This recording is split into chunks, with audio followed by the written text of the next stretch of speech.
In episode 8, you got the mental model, a control plane deciding what should exist, worker nodes making it real, and pods as the unit Kubernetes actually schedules.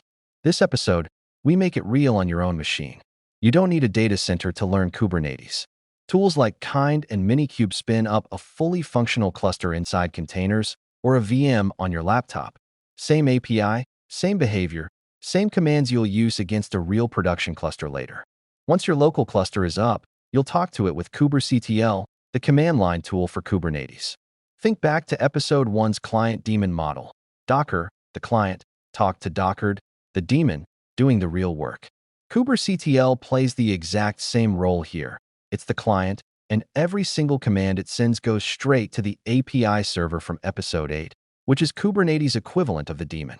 Now, the biggest habit change coming from 7 episodes of Docker. Kubernetes is declarative, not imperative. Docker run tells the daemon what to do, right now, in this one command. Kubernetes instead wants a YAML file describing the state you want to exist, and then it's the controller manager's job, running continuously in the background, to make that state real and keep it that way. Here's the simplest possible pod. In YAML, API version v1, kind pod, metadata with a name, and a spec listing one container with an image and a name. For sections, and that's a complete, valid pod definition. Kubectl apply -f pod.yaml sends that file to the API server. Kubectl get pods lists every pod in the cluster and its current status. Kubectl describe pod, and the pod's name, gives you the full history. Every event Kubernetes recorded while creating it, which is often exactly what you need when something isn't starting. Kubectl logs, the pod's name, streams that containers output, the same job Docker logs did back in episode 2. And Kubectl exec-it, the pod's name, --sh, drops you into a running shell inside the container, just like Docker exec. Here's something worth trying deliberately. Kubectl delete pod, and the pod's name. The pod is gone, and it stays gone.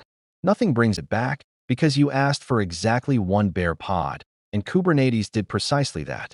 That's not a flaw, it's a signal. A bare pod has no one watching over it. In almost every real situation, you don't create pods directly at all.